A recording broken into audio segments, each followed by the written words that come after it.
Halo adik-adik, apa kabarnya? Semoga berada dalam keadaan yang sehat ya. Nah, kali ini kita akan melanjutkan pembahasan kita masih mengenai virus. Lebih tepatnya kita akan membahas mengenai daur litik dan daur lisogenik, jadi reproduksi atau replikasi virus. Nah, virus biasanya untuk mempelajari mengenai daur litik dan daur lisogenik itu kita menggunakan virus bakteriofag ya.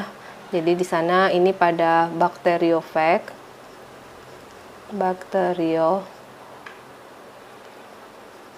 ya. Ini virus yang berbentuk T. Nah, kita lihat. Oh ya, bakteriofag virus yang menyerang bakteri ya. Nah, kita lihat pertama daur litik. Nanti adik-adik bisa membedakan apa sih perbedaan mendasar antara daur litik dan daur lisogenik. Nah, kita ikuti dulu untuk daur litik. Kita ambil dulu gambarnya ya.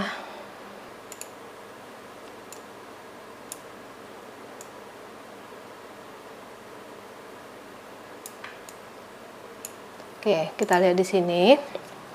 Daur litik.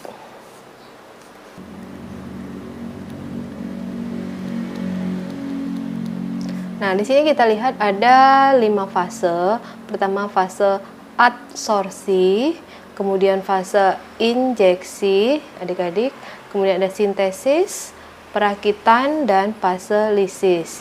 Nah, kita lihat untuk fase absorpsi ya.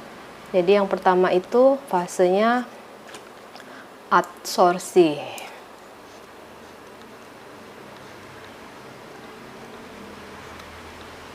Nah, di sini adsorpsi bukan absorpsi ya adik-adik, karena ini penempelan kalau bahasa Indonesianya. Penempelan. Kita kecilin dikit deh. Oke. Jadi bukan absorpsi adik-adik ya. Ini udah benar adsorpsi penempelan. Nah, kita lihat di sini apa yang ada di fase tersebut, proses yang terjadi ternyata virus menempel pada sel inang. Nah, berarti ini sel inangnya adalah, ini tadi kan contoh dari bakteriofag ya, virus T, bakteri yang menyerang bakteri, berarti sel inangnya adalah bakteri. Nah, kalau bakteriofag berarti di sini materi genetiknya nanti DNA ya adik-adik. Nah, kita lihat virus menempel ini berarti pada bagian ekor ya. Ekor yang berperan di sana. Nah, di sini kita lihat ini ada serabut ekor, ada ekor. Nah, di sini ada reseptor nanti yang akan menentukan daerah mana nih pada dinding sel yang nanti akan ditempelin oleh virus. Nah, menempel pada sel inang, dalam hal ini sel inangnya tadi adalah bakteri. Kemudian fase berikutnya, setelah menempel itu akan terjadilah fase tadi injeksi atau penetrasi ya, injeksi atau penetrasi. Nah, apa yang terjadi di sana? DNA virus nih, di sini ini kan kita lihat ini ada ada warna biru, itu adalah asam nukleat yang berupa DNA. Yang ini saya kasihkan aja contoh di sini ya, ini DNA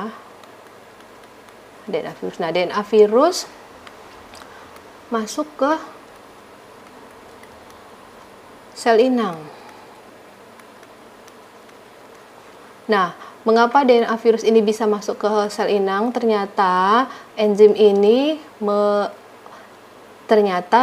virus memiliki enzim, ada enzim lisosim.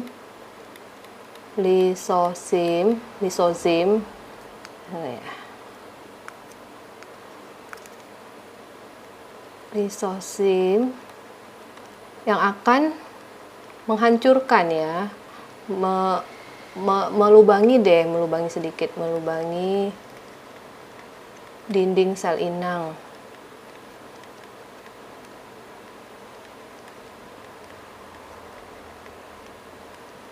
Ya, jadi melubangi. Karena ada enzim di sini. Nah, enzim ini yang tadi yang dimiliki oleh virus, sehingga dinding di sini nanti bisa lubang, nah DNA virus bisa masuk di sini. Nah, DNA bisa masuk, tetapi semua bagian komponen virus lainnya, ada kapsid, kepala, dan serabut ekor yang lainnya itu tetap ada di luar. Jadi yang masuk hanya materi DNA atau asam nukleat dari si virus ya adik-adik. Nah, kita lanjut ke fase berikutnya. Fase berikutnya itu adalah fase sintesis. Nah, fase sintesis di sini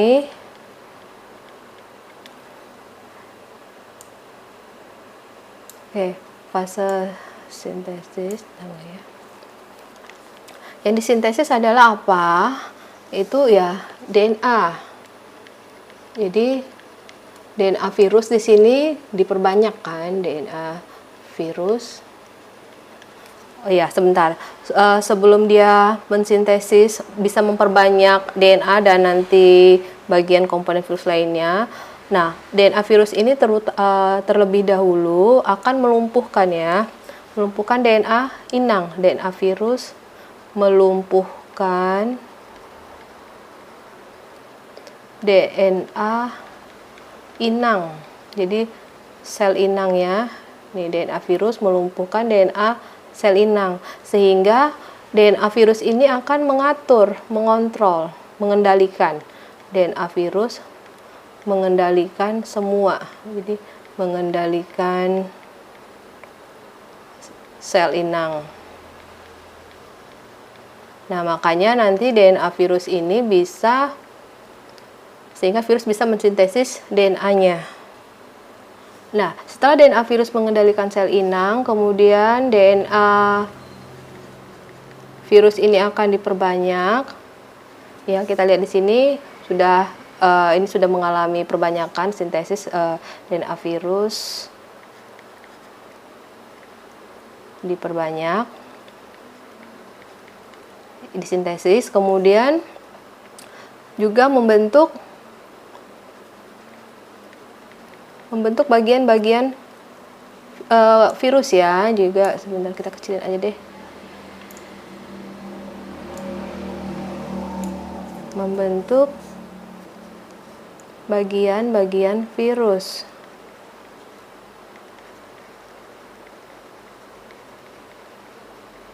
Maksudnya di sini membentuk bagian di sini ada bagian kapsidnya, bagian ekor, jadi bagian kepala, kapsid, ekor dan sebagainya ya, bagian ini.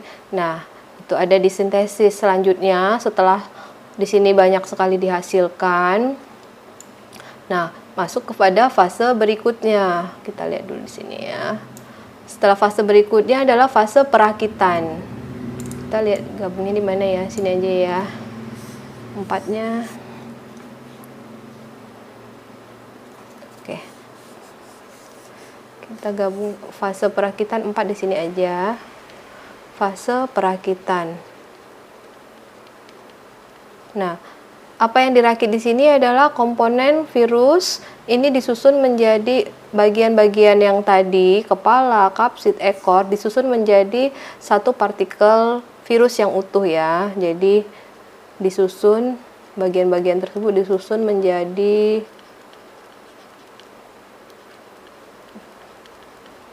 partikel virus yang utuh. Nah, setelah menjadi satu virus yang utuh, baru DNA-nya nanti masuk ya adik-adik. Baru DNA masuk ke partikel tersebut. Masuk ke partikel virus.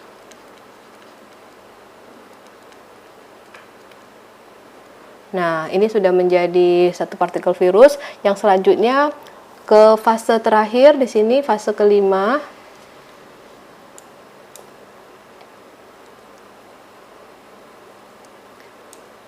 Oke, di fase kelima ini, di sini dia fase lisis.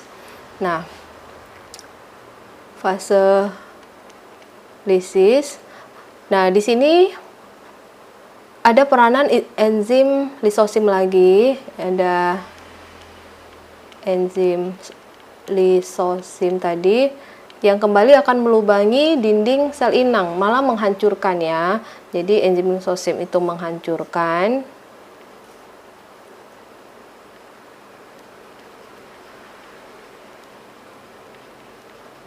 dinding sel inang.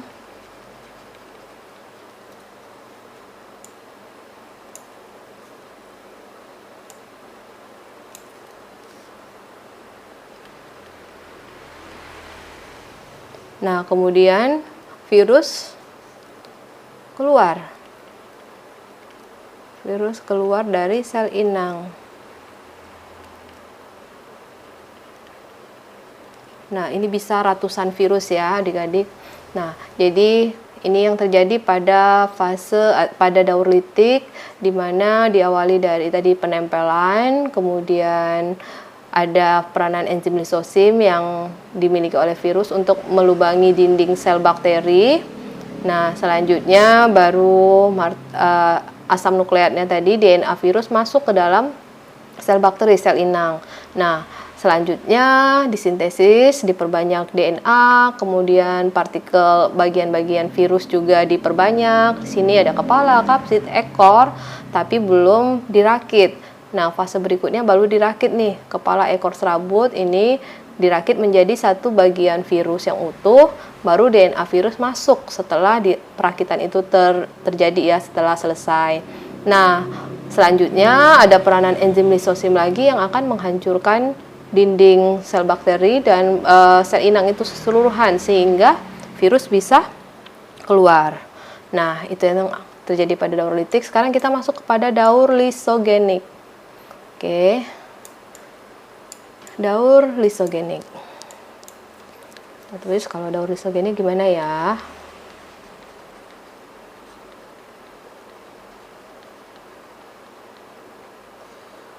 Nah, kita lihat dulu gambarnya daur lisogenik.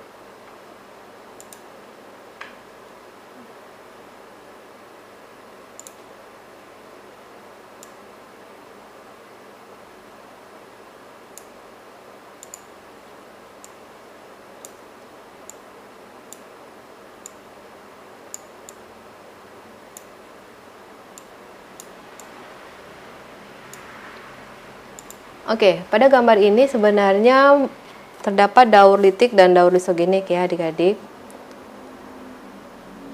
Oke, di sini ada daur litik yang tadi, daur lisogenik yang ini. Nah, kita lihat dulu daur lisogenik. Nah, inti dari daur lisogenik ini sebenarnya adanya fase penggabungan. Fase penggabungan atau istilahnya sih penyisipan ya, penyisipan. Nah, apa yang menyisip atau menggabung? Nah, kita lihat dulu di sini. Nah, awalnya dari kita lihat dulu ya. Daur lisogenik tetap ada awalnya adalah penempelan dulu atau absorpsi di sini. Nah, ekor virus menempel pada sel inang, kemudian memasuki fase berikutnya adalah penetrasi atau injeksi.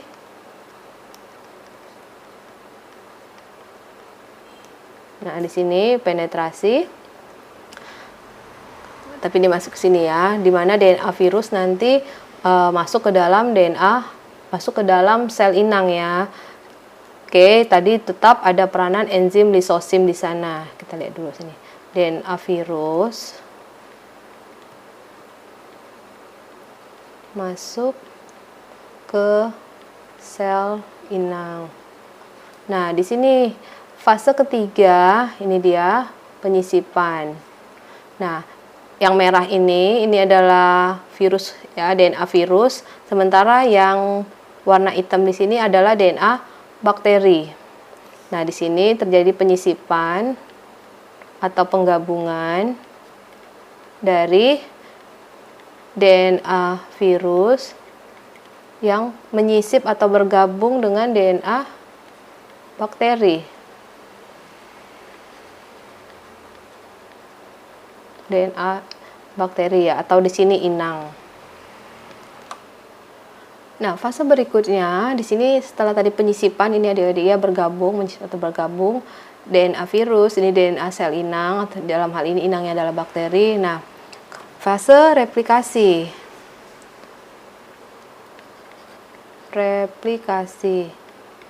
Atau sintesis sama aja ya. Jadi ketika sel inang ini bakteri DNA-nya mengalami replikasi perbanyakan, ya sel DNA dari virus juga mengalami ikut di dalamnya ya. Jadi sama-sama mengalami perbanyakan. Dalam hal ini adalah ya pergandaan replikasi. Nah, pada daur lisogenik ini hanya sampai pada replikasi ini. Jadi setelah menyisip bergabung ya si DNA virus ikut bersama si sel inang. Jadi tetapi pada suatu saat jika sel inang ini menjadi lemah atau virus menjadi lebih kuat, nah akan terjadi berlanjut proses selanjutnya di sini, di mana nanti DNA dari virus bisa memisah, kemudian akan lanjut dari pada tahap selanjutnya. Nanti bisa saja di sini kalau nanti DNA saya kasih catatannya. Jadi jika nanti DNA virus lebih kuat daripada inang, nah akan lanjut fase berikutnya nanti. Fase berikutnya, jadi nanti fase perakitan, fase sampai nanti fase lisis. Nih di sini sintesis, perakitan dan lisis sama seperti daur litik bisa terjadi. Namun jika tidak, dia cukup hanya sampai menyisip dan semakin bertambah banyak. Nah, itu yang terjadi tadi pada daur lisogenik, di mana DNA virus bergabung dengan DNA inang. Nah, sebenarnya contoh dari virus yang mengalami tadi lisogenik, di sana contohnya pada virus HIV ya, yang menginfeksi sel T limfosit pada manusia. Saya berikan contoh. Jadi contohnya di sini. Contohnya adalah pada virus HIV. Virus HIV ini yang nanti menyebabkan AIDS ya adik-adik, menginfeksi sel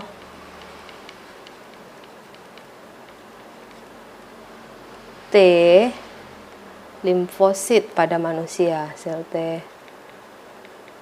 limfosit pada manusia. Nah, sehingga kan pada tahun-tahun awal ketika seorang itu terinfeksi HIV, dia tidak menimbulkan gejala yang diketahui. Nah, nanti setelah beberapa waktu, jika kemudian lama-kelamaan imunitasnya menurun, baru kemudian ketahuan kan, karena saat itu memang virus HIV itu bersembunyi dengan bergabung dengan DNA sel T limfosit tadi. Nah, suatu saat baru kemudian ketika lemah dia bisa bertambah banyak dan bahkan nanti seseorang itu bisa kemudian menjadi meninggal ya adik-adik. Nah, itu contoh dari daur lisogenik.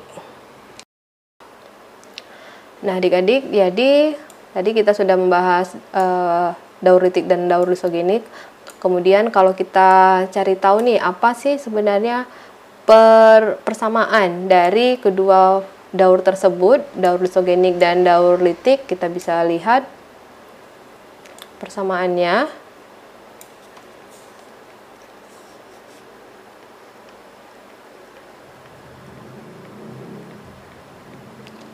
Ada di fase penempelan,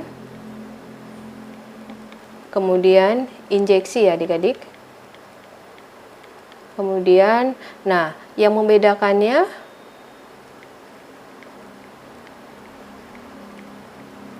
adalah ada fase penyisipan ya. Ini yang menjadi pembeda sebenarnya, fase penyisipan pada daur lisogenik. lisogenik.